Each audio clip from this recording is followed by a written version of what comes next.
የእግዚአብሔርን ውለታ ረሱ። መና አውርዶ የመገባቸውን፣ የዮርዳኖስን ባህር የከፈለላቸውን፣ የኢያሪኮን ቅጥር ያፈረሰላቸውን፣ የአሞራውያን ንጉሥ ሲሆንን የባሳንን ንጉሥ ዐግን የገደለላቸውን፣ በጸናች እጅ በተዘረጋች ክንድ ወደ ምድረ ርስት ወደ ከናን ያስገባቸውን እግዚአብሔርን ረስተውት ሲፈለጉ ጣዖት ስር ተገኙ። የዚህን ጊዜ እግዚአብሔር ለሙሴ ምን አለው? ይህንን ሕዝብ እኔ አጠፋዋለሁ፣ አንተን ለትልቅ ሕዝብ መሪ አድርጋለሁ። በስመ አብ ወወልድ ወመንፈስ ቅዱስ አሐዱ አምላክ አሜን። የምንማማርበት የትምህርታችን ርዕስ የሚሆነው ወደ ኪዳንህ ተመልከት የሚል ይሆናል። ይህንን በርዕስነት ያነሳነውን ኃይለ ቃል በመጽሐፍ ቅዱሳችን ላይ ተመዝግቦ የምናገኘው በዳዊት መዝሙር በመዝሙር 73 ቁጥር 20 ላይ ይህንን ርዕስ መነሻ አድርገን መነጋገር ያስፈለገበት ምክንያት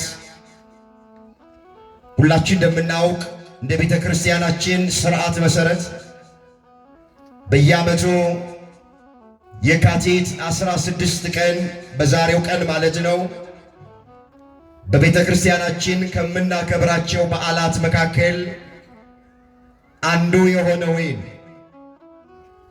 የእመቤታችን የቅድስት ድንግል ማርያምን ከልጇ ከወዳጇ ከኢየሱስ ክርስቶስ የምህረት ቃል ኪዳን የተቀበለችበትን ቀን ኪዳነ ምህረት እያልን እናከብራለን። በዚሁ መሠረት ዕለቱን፣ ወቅቱን፣ ጊዜውን የዋጀ ትምህርት መማር እንድንችል ይህን ርዕስ ከመጽሐፍ ቅዱስ ላይ መርጠነዋል። ቆሞ ለመናገር ቁጭ ብሎም ለማድመጥ ጥበብ ከእግዚአብሔር ሲሰጥ ብቻ ነውና ለእኔ ለባሪያው ተናጋሪ የሆነ አንደበትን ለእናንተም ለሰሚዎቹ አስተዋይ የሆነ ልቡናን ቸሩ አምላካችን እግዚአብሔር ለሁላችንም በቸርነቱ ያድለ። ትንሽ ሰዓታችን ገፋ ስላለ ትምህርቱን በተቻለ መጠን ለማሳጠር ሞክራል። ከኔ በኋላ የምንወደው የምናከብረው የወንጌሉ ገበሬ የአዲስ አበባ ሀገረ ስብከት የስብከተ ወንጌል ክፍል ዋና ኃላፊ በኩረት ጎሃን አለ። እኔ እንደውም እሱ እንዲያገለግል ነበር የፈለግኩት። በፍጹም ስላለኝ ግድ ስላለኝ ብቻ ለመታዘዝ ነው የቆምኩት። ስለዚህ እሱን ግምት ውስጥ በማስገባት የተወሰኑ ነገሮች በዚህ በዕለቱ መተላለፍ የሚገባውን መልእክት እንደ እግዚአብሔር መልካም ፈቃድ እናያለን። አምላካችን እግዚአብሔር የቃሉን ደጅ ለሁላችን በቸርነቱ ይክፈትልን። በዚህ ርዕስ ውስጥ እየፈጠንን ሶስት ነገሮችን እናያ። እንዳትረሱ፣ ርዕሳችን ወደ ኪዳንህ ምን በል የሚል ነው። ጨርሶት፣ ምን በል ወደ ኪዳን ተመልከት የሚል። ኪዳን ማለት ምን ማለት ነው የሚለውን አስቀድመን እናያ። በሁለተኛ ደረጃ እግዚአብሔር በመጽሐፍ ቅዱስ ላይ ከነማ ጋራ ቃል ኪዳንን አደረገ የሚለውን አያ።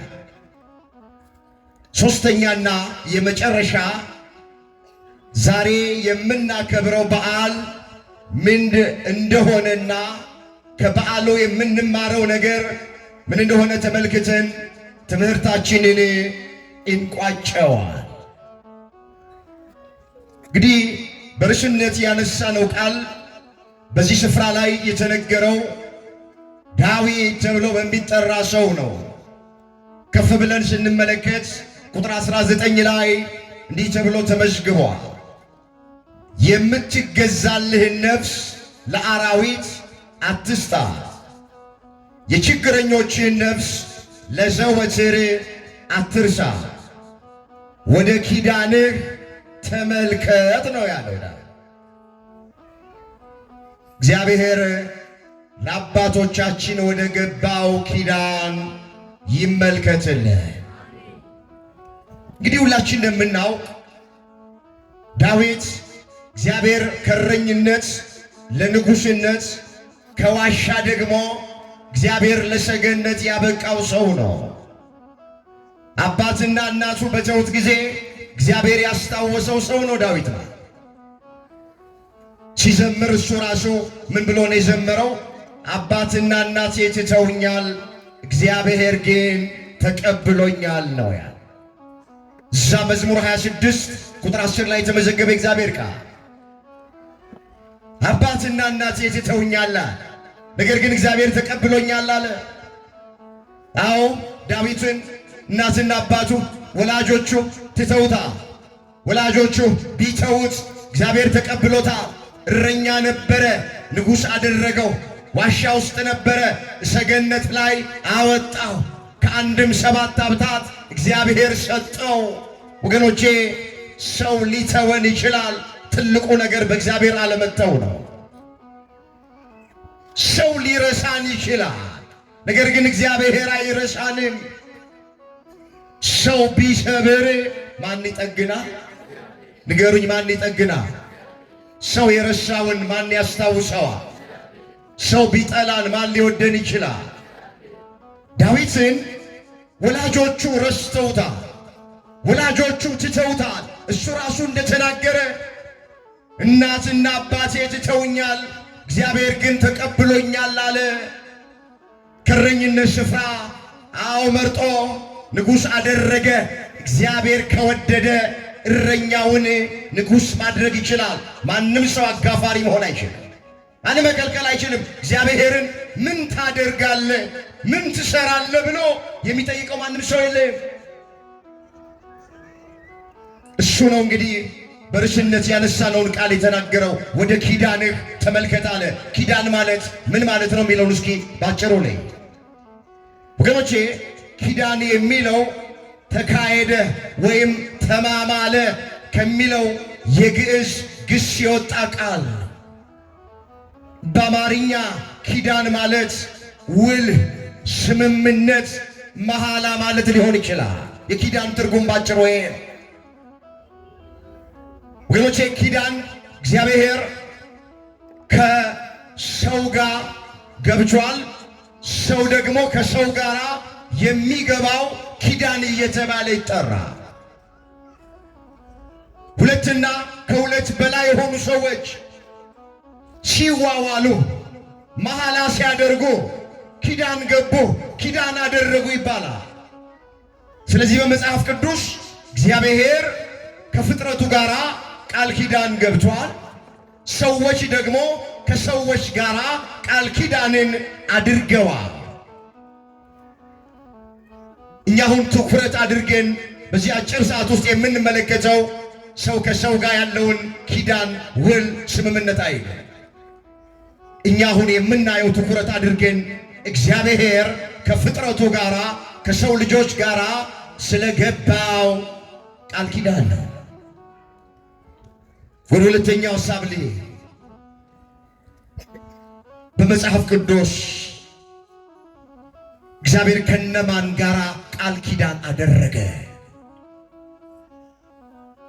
እሱን አሁን ባጭሩ አስታውሳችኋል ወገኖቼ። እግዚአብሔር ከአበው ነቢያት ጋር፣ ከጻድቃን ጋር፣ ከቅዱሳን ጋር፣ ከሰማዕታት ጋር፣ ከባለሟሎቹ ጋር እግዚአብሔር ቃል ኪዳን ገብቷል። ቃል ኪዳንን አድርጓል። ከመረጥኳቸው ጋር ቃል ኪዳንን አደረግኩ ብሎ እንደተናገረ በዳዊት አድሮ መዝሙር 88 ቁጥር 3 ላይ የተመዘገበ እግዚአብሔር ቃል። እስኪ አብራችሁ ይበሉ። ከመረጥኳቸው ጋር በሉ እስኪ ቃል ኪዳንን አደረግኩኝ። ማን ነው እንደዚህ ያለው? እግዚአብሔር ከምርጦቹ ጋር። ምርጦች ከተባሉ ነቢያት፣ ምርጦች ከተባሉ ጻድቃን፣ ምርጦች ከተባሉ ቅዱሳን እግዚአብሔር በየዘመናቱ ቃል ኪዳን ገብቷል። ወገኖቼ ቅዱሳንን የጠራቸው እሱ ነው። የመረጣቸው እሱ ነው። ያጸደቃቸው እሱ ነው። ያከበራቸው እሱ ነው። ቃል ኪዳንም የገባው እግዚአብሔር ራሱ ነው። ሐዋርያው ቅዱስ ጳውሎስ በሮሜ መልእክቱ ምዕራፍ 8 ቁጥር 29 ጀምሮ የተመዘገበ ቃል የልጁን መልክ እንዲመስሉ አስቀድሞ ወስኗልና አስቀድሞ የወሰናቸው እነሱን ጠራቸው፣ የጠራቸውን አጸደቃቸው፣ ያጸደቃቸውን አከበራቸው ይላል። እንደገና ከነሱም ጋር ቃል ኪዳን እግዚአብሔር አደረገ። ዝቅ ብሎ ቁጥር 33 ላይ ምን ይላል? እግዚአብሔር የመረጣቸውን ማን ይቃወማቸዋል? እስኪ እግዚአብሔር የመረጣቸውን ማን ይቃወማቸዋል? ከመረጥኳቸው ጋር ቃል ኪዳንን አደረግኳል። እግዚአብሔር ቅዱሳንን መረጠና ቃል ኪዳን አደረገ። ቃል ኪዳን ገባ። ሐዋርያው ደግሞ ምን አለ? እግዚአብሔር የመረጣቸውን ማን ይቃወማቸዋል አለ። ስለዚህ እሱ መርጧቸው ቃል ኪዳን የገባላቸው አሉ።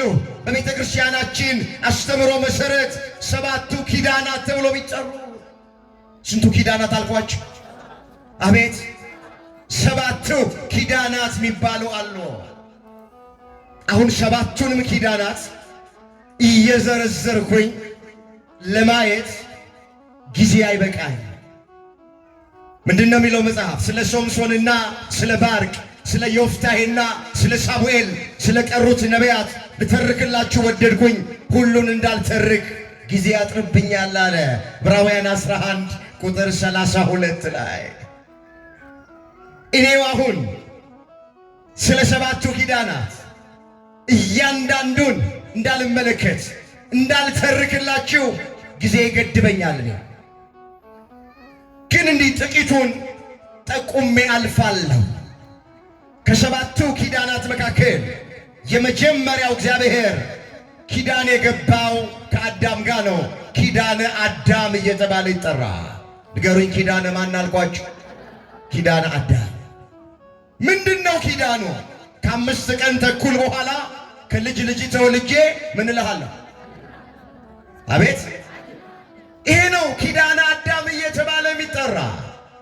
ሁላችን እንደምናውቅ የመጀመሪያው ሰው አባታችን አዳም በደለ፣ እምነት አጎደለ፣ የእግዚአብሔርን ትእዛዝ ተላለፈ። በሞተ ሥጋ ሞተ ነፍስ፣ በርደተ መቃብር ርደተ ገሃነም ተፈረደበት። በሥጋ ሞቶ ወደ መቃብር መውረድ፣ በነፍስ ሞቶ ወደ ሲኦል መግባት ተፈረደ። ከዚህ የሚታደግ ጠፍቷል። አዳም ከገነት ከወጣ በኋላ የቤተ ክርስቲያን ታሪክ እንደሚነግረን ማቅ ለብሶ አመድ ነስንሶ ጉድጓድ ቆፍሮ ጾመ፣ ጸለየ፣ አለቀሰ። እግዚአብሔር ጾም ጸሎቱን፣ ንስሐውን፣ እንባውን ተመለከተ። ቃል ኪዳን ገባለት። ምን ብሎ? አዳም ከገነት እንደወጣ አትቀርም፣ ከ5 ቀን ተኩል በኋላ ከልጅ ልጅ ተወልጄ አድንሃለሁ አለው። ይሄ በመጽሐፈ ቀሌምንጦስ ላይ ተመዝግቦ የምናገኘው ቃል ነው። አውሲራክ የተባለውም አባት ተናግሮታል። በአዲስ ኪዳን ቅዱስ ጳውሎስ ይህን ግልጥ የሚያደርግ አንድ ቃል አስቀምጧል። እሱን አስታውሳቸዋለሁ። ገላትያ ምዕራፍ 4 ቁጥር 4 ላይ ነገር ግን ይላል የዘመኑ ፍጻሜ በደረሰ ጊዜ እግዚአብሔር ከሴት የተወለደ ልጁን ላከው እንደ ልጆቹ ያደርገን ዘንድ አለ። እስኪ ቃሉን አብረን እንበለው። ነገር ግን በሉ እስኪ። የዘመኑ ፍጻሜ በደረሰ ጊዜ እግዚአብሔር ከሴት የተወለደውን ልጁን ላከው። ምን አደረገው? ከምን የተወለደውን? ሴት የተባለች ከሐናና ከኢያቄም አብራክ ማኅፀን የተገኘች ድንግል ማርያም ወላዲተ አምላክ ናት። የዘመኑ ፍጻሜ በደረሰ ጊዜ የትኛው ዘመን? 5500 ዘመን። 5 ቀን ተኩል የሚለው በእግዚአብሔር አቆጣጠር ነው። በሰው አቆጣጠር 5500 ዘመን። ለምን? በሰው ዘንድ 1000 ዓመት፣ በእግዚአብሔር ዘንድ 1 ቀን ናት። በእግዚአብሔር ዘንድ አንድ ቀን በሰው ዘንድ ደግሞ 1000 ዓመት ነው። እንዲህ ተብሎ እንደተጻፈ እዚህ ሁለተኛ ጴጥሮስ ምዕራፍ 3 ቁጥር 8 ላይ እናንተ ግን ወዳጆቼ ሆይ አለ በጌታ ዘንድ አንድ ቀን እንደ 1000 ዓመት 1000 ዓመትም እንደ አንድ ቀን እንደሆነ ይህንን አንድ ነገር እንዳትረሱ። እስኪ ልጠይቃችሁ፣ በእግዚአብሔር ዘንድ አንድ ቀን በእኛ ስንት? በእኛ 1000 ዓመት፣ በእግዚአብሔር ዘንድ ስንት ቀን? አንድ ቀን። አንድ ብልጥ ተማሪ መምህሩ እንደዚህ ያለ ሲያስተምር ሰማ። በእግዚአብሔር ዘንድ አንድ ቀን በሰው ዘንድ 1000 ዓመት ነው። በሰው ዘንድ 1000 ዓመት በእግዚአብሔር ዘንድ አንድ ቀን ነው ሲባል ሰማ። በሰው ዘንድ 100 ሚሊዮን ብር በእግዚአብሔር ዘንድ 5 ሳንቲም ናት ሲባል ሰማ። ልክ ጉባኤው በጸሎት አልቆ በሰላም ግቡ ሲባል ገብርኤል ቤተክርስቲያን ነው ሄዶ ድብቅ ብሎ ተንበርክኮ መጸለይ ጀመረ። ጌታ ሆይ 5 ሳንቲም ስጠኝ አለ። ስንት ስጠኝ? በእግዚአብሔር ዘንድ 5 ሳንቲም፣ በእኛ ስንት ነው? 100 ሚሊዮን። እሷም ብልጥ መሆኑ እግዚአብሔር ሰማውና ምን አለው? ልጄ ሆይ አንድ ቀን ጠብቀኝ። ስንት ቀን? በእግዚአብሔር ዘንድ አንድ ቀን፣ በሰው ዘንድ ስንት ነው? ይኸውላችሁ በብልጣ ብልጥነት ከእግዚአብሔር መቀበላችን በእምነት በየዋህነት ራስን ዝቅ በማድረግ እንጂ በቴክኒክ እና በታክቲክ ከእግዚአብሔር ምንም መቀበል አይደለም። ቅዱሳኑ፣ ጻድቃኑ፣ ሰማዕታቱ እግዚአብሔርን ያስደሰቱት በብልጣ ብልጥነት አይደለም፣ በማቆላመጥ አይደለም፣ በየዋህነት በመንፈሳዊነት በትህትና ራስን ዝቅ በማድረግ ከእግዚአብሔር በረከት አግኝተዋል። እንመለስ እንዳይሰፋ ኪዳነ አዳም ከልጅ ልጅ ተወልጄ አድንሃለሁ የሚል ነበረ። ከ5 ቀን ተኩል በኋላ 5500 ዘመን ሲፈጸም የልጅ ልጅ ከተባለች ከድንግል ማርያም ከወላዲት አምላክ ከስጋዋ ስጋ ከነፍሷ ነፍስ ነስቶ በአጭር ቁመት በጠባብ ደረት ተወስኖ ለዓይን በሚከፋ ለአፍንጫ በሚከረፋ ስፍራ በቤተልሔም ዋሻ በከብቶች ግርግም የእኛ ጌታ ተወለደና አዳምን ከጠፋበት ፈለገው፣ ከሲኦል ወደ ገነት አሸጋገረው፣ ከሞት ወደ ሕይወት አሳለፈው። የገባለትን ቃል ኪዳን ፈጸመለት። የመጀመሪያው ኪዳን ኪዳነ አዳም እየተባለ ይጠራል። ወደ ሁለተኛው ነው። ሁለተኛው ኪዳን ኪዳነ ኖህ እየተባለ ይጠራል። የማን ኪዳን አልኳችሁ? ኖህ። ኖህ ከሚባለው ጻድቅ አባት በእግዚአብሔር ፊት ሞገስ የነበረው እግዚአብሔርን ይፈራ የነበረ ሰውን ያፍር የነበረ በአግባብና በስርዓት ይኖር የነበረ ኖህ ከሚባል አባት ጋር አምላካችን እግዚአብሔር የገባው ቃል ኪዳኑ ምንድን ነው? ዳግም የሰው ልጅን በንፍር ውሃ አላጠፋውም የሚል ነው ቃል ኪዳን። ይህ ታሪክ በኦሪት ዘፍጥረት በምዕራፍ 9 ላይ ተመዝግቧል። ጥቂት ነገር አያል። ዘፍጥረት 9 ቁጥር 11 ጀምሮ እንደዚህ ይላል፣ ቃል ኪዳኔን ላንተ አቆማለሁ፣ ሥጋ ያለው ሁሉ ዳግመኛ በጥፋት ውሃ አይጠፋም፣ ምድርን ለማጥፋት ዳግመኛ የጥፋት ውሃ አይሆንም። እግዚአብሔርም አለ በእኔና በአንተ መካከል ከአንተም ጋር ባሉት በሕያው ነፍስ ሁሉ መካከል ለዘላለም የማደርገው የቃል ኪዳን ምልክት ይሄ ነው፣ ቀስቴን በደመና አደርጋለሁ፣ የቃል ኪዳኑ ምልክትም እሱ ይሆናል። በኖህ ዘመን የነበሩት ሕዝቦች በደሉ፣ እግዚአብሔርን ኃጢአት ሰሩ፣ መተላለፍ አበዙ። እግዚአብሔር አጠፋቸዋለሁ አለው። አንተ መርከብ ሥራ። ምን ሥራ አለ? መርከብ ሥራ። ከነ ቤተሰብህ 8 ቤተሰቦችን ይዘህ ወደ መርከብ ውስጥ ትገባለህ። በምድር ላይ ያሉ የሰው ልጆችን በሙሉ በፈላ ውሃ አጠፋለሁ አለ። 120 ዘመን ተሰጣቸው።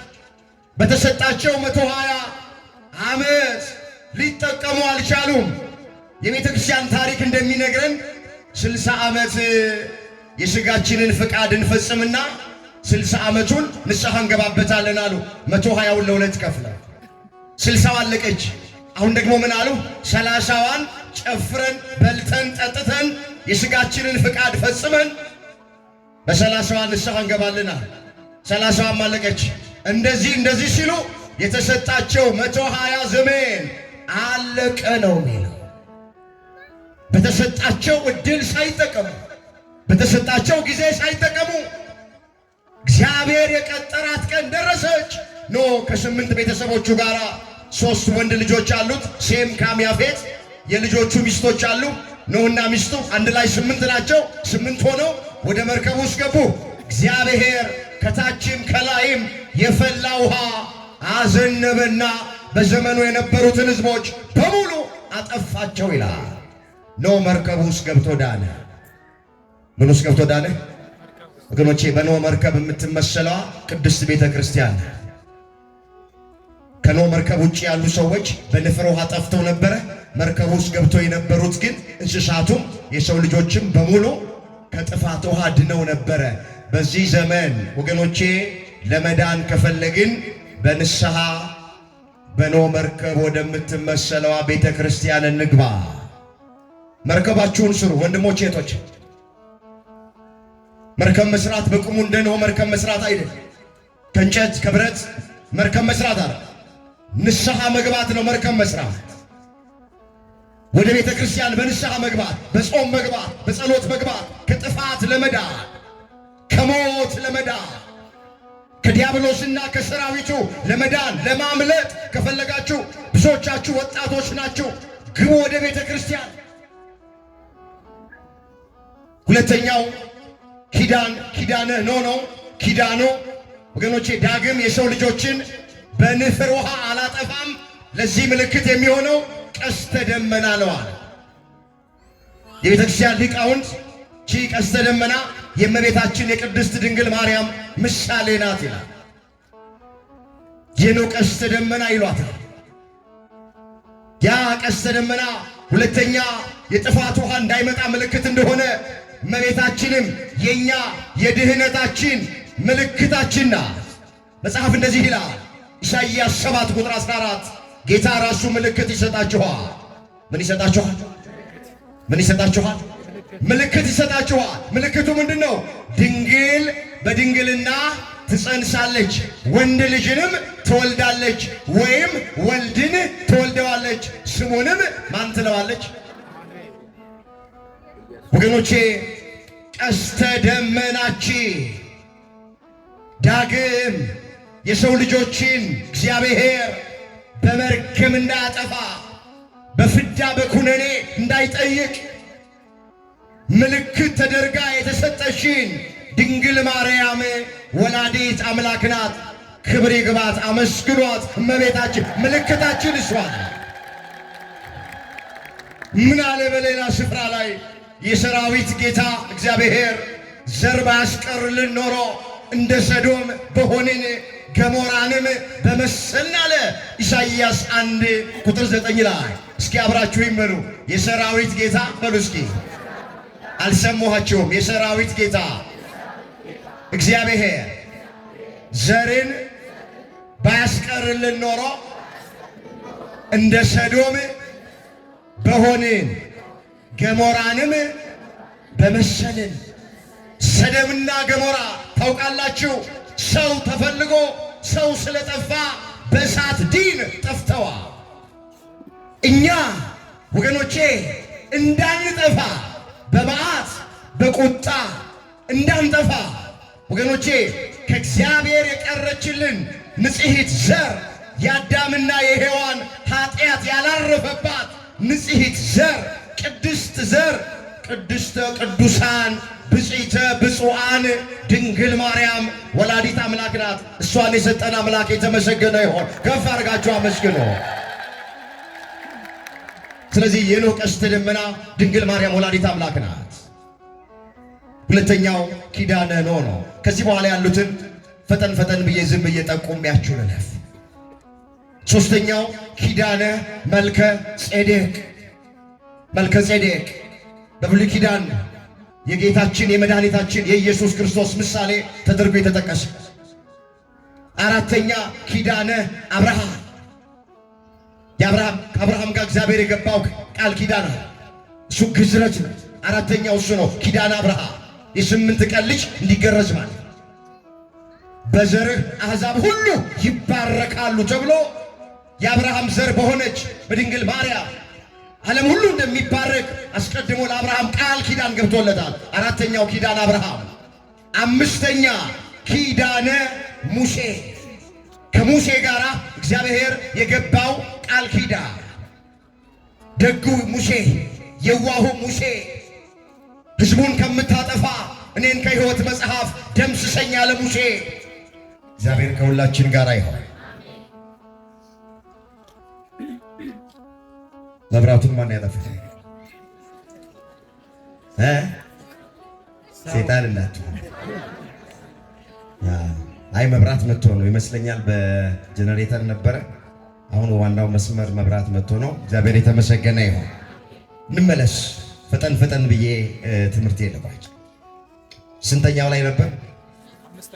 አምስተኛው የማን ኪዳን ነው? ከማን ጋር የገባው ኪዳን ነው? ኪዳነ ሙሴ ተብሎ ይጠራል። ከሙሴ ጋር የገባው ቃል ኪዳን ምንድነው? እስራኤል የእግዚአብሔርን ሕግ ቢጠብቁ ምድረ ርስት ከነዓን እንደሚያወርሳቸው የገባው ቃል ኪዳን። ስድስተኛ ኪዳነ ዳዊት። ከዳዊት ጋር ደግሞ እግዚአብሔር የገባው ቃል ኪዳን አለ። ምንድነው ቃል ኪዳኑ ስንል በመዝሙር 131 ቁጥር 11 ላይ እግዚአብሔር ማለ አይጸጸትም ብሎ ይጀምርና ከሆድ ፍሬ በዙፋን ላይ አኖራለሁ። እስኪ ከሆድ ፍሬ በል በዙፋን ላይ አኖራለሁ።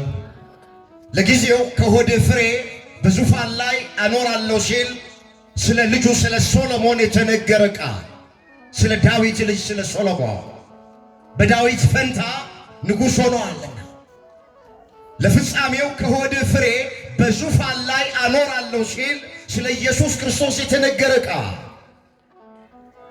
የዳዊት ዘር ከሆነች ከመቤታችን ከቅድስት ድንግል ማርያም በድንግልና ተጸንሶ በድንግልና ስለሚወለደው የዳዊት ልጅ ተብሎ ስለሚጠራ ስለ ኢየሱስ ክርስቶስ የተነገረ ቃል ትዝ ይላችኋል። መልአኩ ቅዱስ ገብርኤል በስድስተኛው ወር ከእግዚአብሔር ዘንድ ተልኮ መጣ። እነሆ ትጸንሻለሽ፣ ወንድ ልጅንም ትወልጃለሽ፣ ስሙንም ኢየሱስ ብላችሁ ትጠሩታላችሁ። ታላቅ ይሆናል፣ የልዑል ልጅ ይባላል። ጌታ አምላክ የአባቱ የዳዊትን ዙፋን ይሰጠዋል። የማንን ዙፋን ይሰጠዋል? የዳዊትን ዙፋን ይሰጠዋል። ከሆድ ፍሬ በዙፋን ላይ አኖራለሁ ማለት ስለ ኢየሱስ ክርስቶስ ለፍጻሜው የተነገረ ቃል ነው። ከዳዊት ጋር የገባው ኪዳን ይሄ። ሰባተኛውና የመጨረሻው ኪዳነ ምሕረት ዛሬ በቤተ ክርስቲያናችን በዓሉን ስናከብር እንደቆየን ማለት የካቲት 16 ቀን ከመቤታችን 33ቱ በዓላት መካከል አንደኛው በዓል የካቲት 16 ቀን የሚከበር በዓሉ ምንድነው? የሚከበርበት ምክንያት በእርግጠኝነት በቆየንበት ስፍራ ላይ በስፋት ተመራርቸዋል ብዬ ተስፋ አድርጋለሁ። ጥቂት ነገር ጠቁሜያችሁ ከበዓሉ የምንማረውን ነገር ጠቅለል አድርጌ ተናግሬ ትምህርቴን ይጨርሳል። በየዓመቱ በዚህ ቀን የምናከብረው በዓል ወገኖቼ እመቤታችን ልጇ ኢየሱስ ክርስቶስ በመስቀል ተሰቅሎ ጎኑን በጦር ወግተውት እጆቹን በሚስማር ቸንክረውት ከሞተ በኋላ በጎልጎታ መቃብር ከተቀበረ በኋላ ወገኖቼ ዕለት ዕለት ወደ ጎልጎታ መቃብር የሄደች ታዝን፣ ታለቅስ፣ ትጸልይ ነበር ነው የሚለው። ልጇ ነዋ የሞተባት። ምንም አምላኳ ቢሆን ልጇም ነዋ። ስለዚህ ሁልጊዜ ወደ ተቀበረበት ስፍራ ወደ ጎልጎታ መቃብር የሄደች ትጸልያለች፣ ታነባለች፣ ታለቅሳለች። እግረ መንገድ ጌታ የተቀበረባት ጎልጎታ የቅድስት ቤተ ክርስቲያን ምሳሌ ናት። እመቤታችን ዕለት ዕለት ወደዚያ ስፍራ ሄዳ ትጸልይ እንደነበረ ይሄ ድምፅ የሚሰማችሁ ሁላችሁም ወደ ቤተ ክርስቲያን ዕለት ዕለት መምጣታችሁን አታቋርጡ። በዓመት አንዴና ሁለቴ ብቻ አትምጡ። ዕለት ዕለት ወደ ቤቱ እንምጣ። ቅዳሴውን እናስቀድስ፣ ኪዳኑን እናድርስ፣ ያሉትን መርሃ ግብራት እንካፈል፣ ቃሉን እንስማ፣ ለእግዚአብሔር ክብር እንዘምር። እንደ መስቀል ወፍ በዓመት አንድ ጊዜ ብቻ ቤተ ክርስቲያን አንምጣ። አሁን ጠጠር መጥያ የለም፣ ግቢው ሞልቷል፣ ደስ ይላል። የአባቶች አይን ጠግቧል፣ የመምህራን አይን ጠግቧል። ነገስ በተለይ ይሄ ስፍራ ዕለት ዕለት ዓመቱን ሙሉ ወንጌል ማይቋረጥበት፣ ስብሐተ እግዚአብሔር ማይቋረጥበት፣ ጠንካራ አባቶች ያሉበት፣ ጠንካራ መምህራን ያሉበት፣ ለሌሎች አብያተ ክርስቲያናት በዚህ ሀገረ ስብከት ላሉት አብነት የሆኑ ምሳሌም የሆኑ አርያም የሆኑ አባቶች ያሉበት ነው። እዚህ አጥቢያ ያላችሁ በተለይ ከቤተ ክርስቲያን አትጥፎ። በዓመት አንዴና ሁለቴ ብቻ አትምጡ።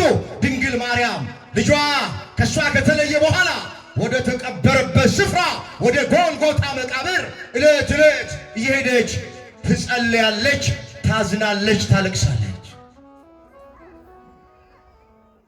ልመናዋ ሌላ አይደለም፣ ጸሎቷ ሌላ አይደለም፣ ስለ ራሷ አይደለም ለምትጸልየው። የሰው ልጆችን ማርልኝ ነው የምትለው። ታሪኩ ሰፊ ነው።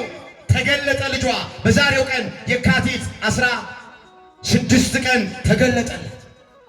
እናቴ ሆይ አላት፣ ምን እንዳደርግልሽ ነው የምትወጂው? በራሴም ስም በባህሪ አባቴ በእግዚአብሔር አብ ስም በባህሪ ሕይወቴ በእግዚአብሔር መንፈስ ቅዱስ ስም ቃል እገባልሻለሁ። ምን ላድርግልሽ አለ። ስሜን የጠራውን በስሜ የተማጸነውን መታሰቢያ የሚያደርገው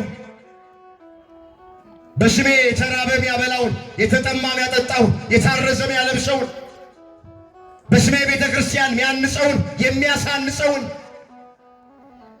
ማርልኝ። ምን በልልኝ? ማርልኝ።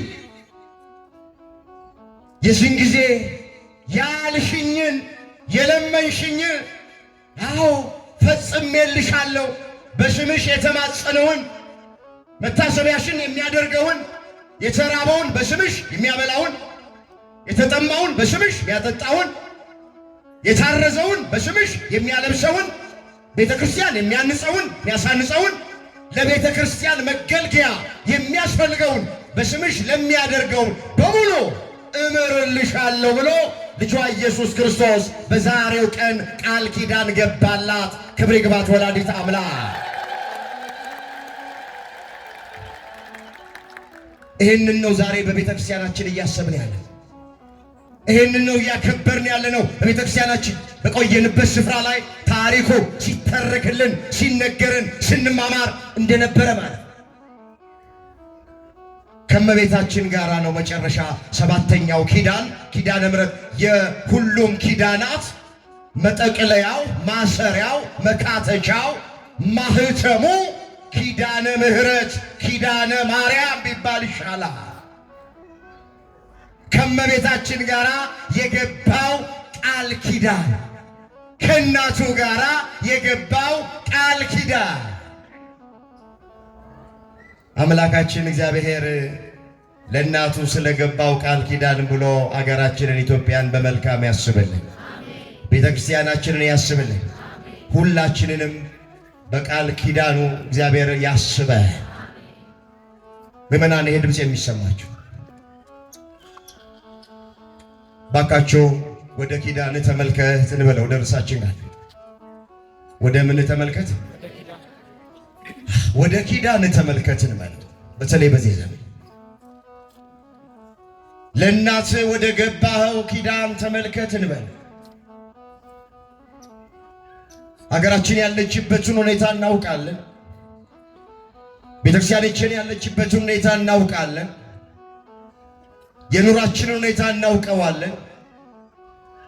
ወገኖቻችን ያሉበትን ሁኔታ እናውቀዋለን። ስንቱን ልተርክላችሁ? ስለዚህ እግዚአብሔር አምላካችን ለእናትህ ለእመቤታችን ለቅድስት ድንግል ማርያም ወደ ገባኸው ኪዳን ተመልከት። ምን ብሎ ነው የገባው? እምርልሻለሁ ብሏል። መታሰቢያሽን ለሚያደርግ ስምሽን ለሚጠራ ምሕረት አደርጋለሁ ብሏል። ስሟን እየጠራን ነው፣ አላቋረጥንም። መታሰቢያዋን እያደረግን ነው። ወር በገባ በ21 የዕረፍቷን መታሰቢያ እናደርጋለን።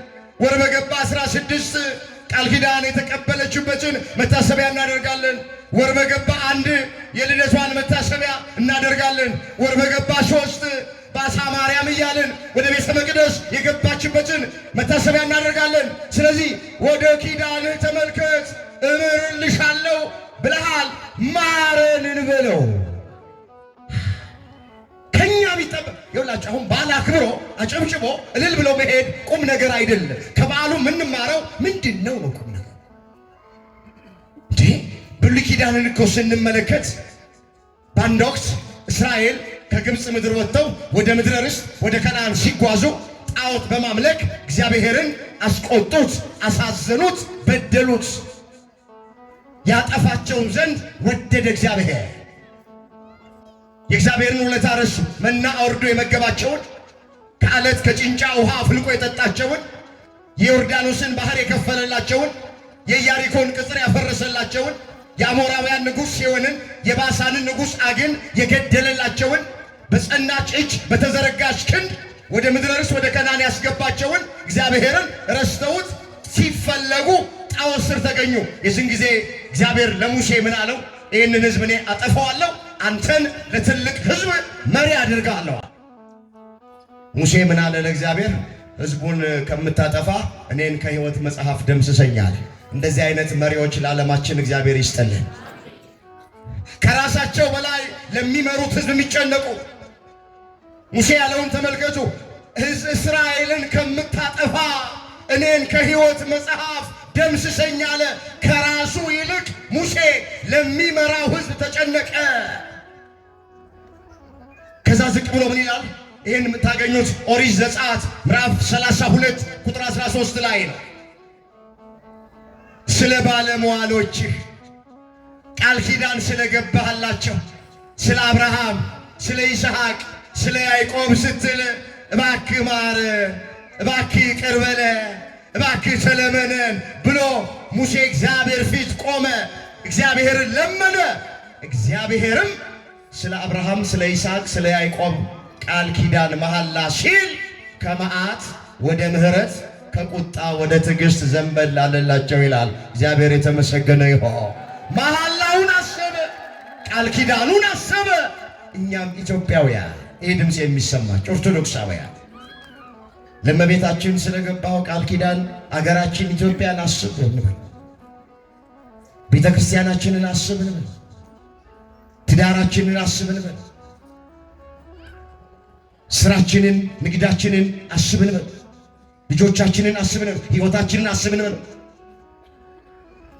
አይጨክንም፣ ይለመናል። ስለ ቅዱሳን ሲል፣ ስለ ወዳጆቹ፣ ስለ ባለሟሎቹ ሲል ይራራል። ከመዓት ወደ ምሕረት ከቁጣ ወደ ትዕግሥት ዘንበል ይላል። አምላካችን እግዚአብሔር ርኅሩህ ነው። መዓቱ የራቀ ነው፣ ምሕረቱ የበዛ ነው። በማንም ሰው ጥፋት እግዚአብሔር አይደሰትም። መዳናችንን ነው የሚፈልገው። ድንግል ማርያም በቃል ኪዳኗ ሁላችንንም ታስበ፣ ለሁላችንም በቃል ኪዳኗ ትቁምልን።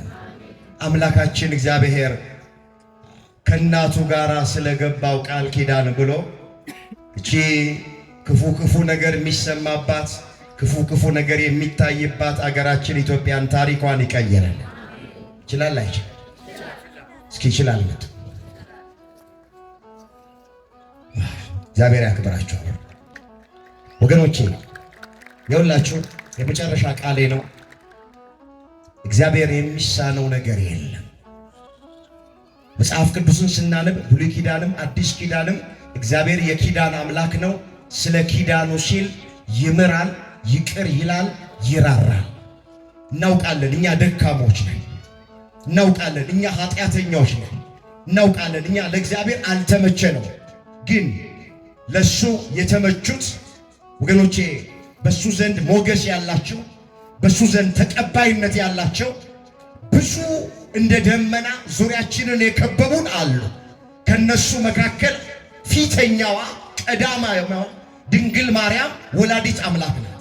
ስለዚህ ስለሷ ስትል ማረን፣ እራራልን፣ ይቅርም በለን፣ የባሰ አታሳየን፣ የባሰ አታሰማን፣ በቃችሁ በለን ብለን ሙጥኝ እንበለው። ዝም ብላችሁ አትሂዱ።